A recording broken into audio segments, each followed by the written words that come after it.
大家好，歡迎收睇冷門始終沉，我係馬燒燒。今季嘅賽事呢，有好多日嘅賽果都係暴冷暴熱啦，咁啊甚至乎呢，有啲馬嗰啲嘅演出都好飄忽啦。對上一場可以跑包尾，而之後嗰場退咗熱呢，係可以即刻贏到馬嘅。例如上個星期嘅耀昌盛世啊，再之前嘅同心同樂啊，甚至乎啱啱星期日嗰隻嘅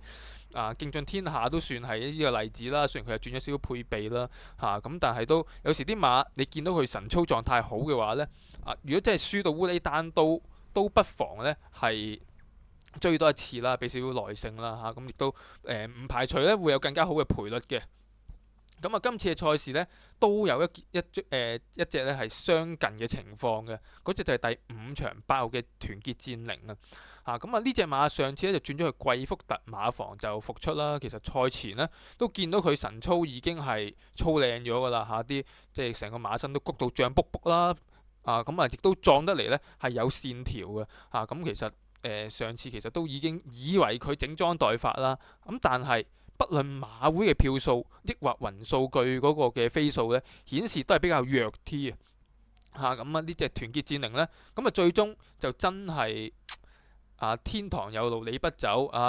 欄無門你闖進來，田灘最終呢，就揀咗喺條貼欄嗰條跑線呢，就失咗啦今次就退咗熱咯噃。上次呢，開飛嘅時候就50幾蚊，落到38蚊開跑啦。依家暫時呢，淨係個 pace 都有3.6倍嘅而睇翻佢嗰個狀態啦，真係呢隻得1040磅嘅細馬呢，依家呢，其實係嗰個嘅狀態都已經係做得好好噶啦。如果你睇翻佢個馬身呢，比起阿希斯嗰一段嘅時間呢，其實係養壯咗好多，壯得嚟係有線條嘅咁亦都呢，谷起條馬頸呢都躍躍欲試嘅呢隻嘅團結戰靈呢，已經係個狀態係操起咗㗎啦爭在睇下幾時喐手啦。再結合埋佢嗰個嘅賽績啦即係嗰個能力，即係佢有狀態冇足夠嘅能力都唔夠跑㗎嘛。但係呢隻團結戰靈呢，喺上季季尾嘅時候呢，其實已經係展現過呢，喺4班係有競爭力嘅走勢㗎啦當時呢，就喺呢個谷草嘅殺科日嘅人人有餘就贏咗馬上咗3班啦。剩低2至5名嗰啲馬呢，今季跑谷草1200都係冇 win 有 pay 嘅即係紅前道最近都入到 Q 啦。另外東來欣賞亦都今季復出1 win 1 Q， 佢輸咗場都係輸俾天外迎天啫嘛而良區好友亦都今季跑過第3啦。紅愛社就僅輸俾嗰隻嘅天象龍嗰隻係飛龍在天綠色衫嗰隻啦，方嗰隻啦跑第2啦，僅輸嘅啫團結戰靈呢一場馬佢冇賺到啲咩跑線㗎其實佢轉彎嘅時候走咗2碟，跟住呢揈咗出去個外搭嗰度追上嚟，輸個幾馬位。當時呢，孭131磅一隻細馬孭到131磅，其實都有啲影響㗎啦你翻到嚟都輸唔夠2個馬位，而贏緊嗰啲雷神太保福星小子，其實上季都久唔久都接近㗎嘛都叫做係有能力嘅馬嚟㗎嘛所以呢，團結戰靈56分。到減到佢去到上場50分，其實本身都有啲優勢㗎啦。而家再減到佢2分48添啦亦都唔使孭到重磅啦，孭中磅而轉咗去貴福特馬房呢個狀態已經做起咗啦睇下今次喐唔喐手啦排個5檔呢，就叫做進可攻退可守啦即係比較山位啲啦上次2檔就焗住佢走裏邊啦今次5檔呢，係啦應該嗰個發揮會更加彈性啲嘅主要嗰啲對手呢，銀刺勇士係上次都跑晒㗎啦，即係佢其實呢，一輪衝鋒陷陣呢，嚟到依家都有少少強弩之末嘅感覺㗎啦另外駿馬之寶佢前一場就係一步不蝕嘅。上一場呢，走個2碟稍蝕都蝕唔起似乎嗰個能力呢，都係有待進一步證明啦反而呢啲團結戰靈呢，係啲自購馬嚟嘅即係嚟香港之前呢，已經係出過賽，亦都係已經贏過馬㗎啦嗰個質素呢，其實喺度係應該有啲上望空間嘅所以我就會揀翻呢隻嘅團結戰靈俾大家去參考先啦。咁另一隻呢，今次呢就揀下啲弱勢騎師啊。咁啊第三場啊5班跑1800米，咁啊似乎呢，夠能力爭勝嘅呢，就會係幾隻外檔馬啦。咁啊包括咗暴風雷啊、龍澤飛驅啊，咁甚至乎呢堅多福啦。咁而呢隻堅多福呢，上次跑1400用潘大衛呢，就都有第四喎。咁上次由泥地1800一縮落去呢個沙田1400，阿茂都知佢想揀埋嗰一分㗎啦嚇。咁即係都求人得人啦。縱使有第四有獎金，都減翻一分俾佢。咁而上次用潘大衛呢，早段都係有少少搶口嘅，不過之後走順咗呢，其實呢都潘大衛都叫做係settle 到嗰隻馬嘅。咁有過一次經驗呢，今次落班佢唔用布文喎。咁都繼續用David 潘喎。咁如果睇翻阿方即係過往同潘大衛合作呢，未有 win 咁因為潘大衛都冇 win 啊嘛。咁但係起碼呢，有3隻 pace 15隻嘅合作有3隻 pace 呢，以潘大衛嘅比率嚟講呢，算係幾高㗎啦。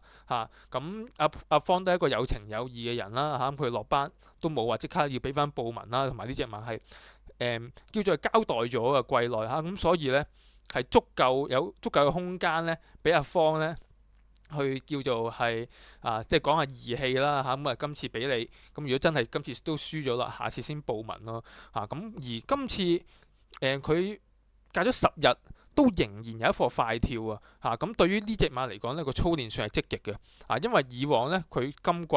試過一次呢，係隔14日呢，係一課快跳都冇齋踱步嘅。咁而嗰次都輸咗嘅。咁今次係隔10日有課快跳呢，佢都係做足準備。咁睇下潘大衛有冇機會可以把握到呢一隻嘅堅多福啦。咁講埋呢隻馬嘅能力啦。咁呢隻堅多福呢，季內係贏5班1650啦，當時布文就都段快開底下就一放到底啦。而當日堅多福做出嘅時間呢，1分40秒3啦，跑1650米係快過同日嘅兩組4班1650米嘅。咁同日極速滿貫都係做1分40秒42啦。咁另外就爆笑1分40秒9呢場慢步速添啦。咁所以堅多福呢，孭住個131磅做出比同日兩組4班快嘅時間呢，喺5班根本佢都已經係超級㗎啦。就算上翻4班咁輸俾勁進區嗰場，勁進區同康昌之星咁即係近期都一路係上緊名嘅馬啦。上星期都兩隻馬都一齊上名嘅。甚至乎第4名嘅智旺財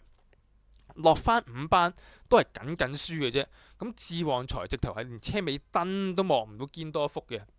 咁所以其實基本上堅多福嗰個能力呢，係仲高過智旺財都有段距離嘅。咁今次而家堅多福呢，落翻5班，即係只要潘大衛呢穩定到呢隻馬嘅走勢呢，其實喺度個贏面都係比較高嘅。咁換潘大衛，咁你就可以話喂，你弱配咁你可以唔買嘅。咁但係亦都藉此係可以換翻個賠率啦。即係如果佢今場係布文嘅話，咁我諗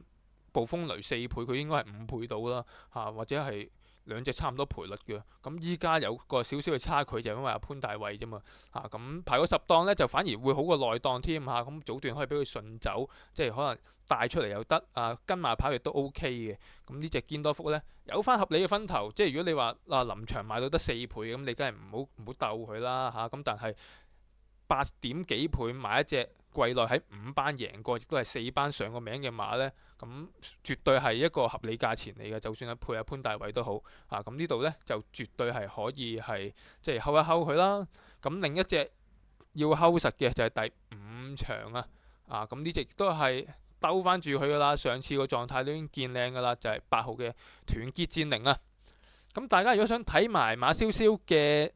8場賽事嘅詳細分析呢，都可以去翻 Patreon 啦、Rockossell 啦、堅一賽馬 App 啦，或者係入翻馬燒燒嘅 WhatsApp group 呢，係啦，都係會有晒咁多場賽事嘅詳細分析嘅。咁詳情呢，都可以喺翻呢條片嗰個介紹嗰個欄嗰度呢，咁去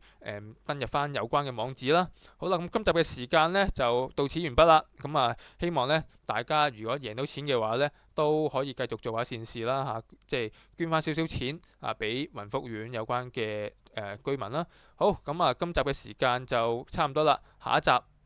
落飛馬寶藏啊，咁啊再同大家傾過啦，拜拜。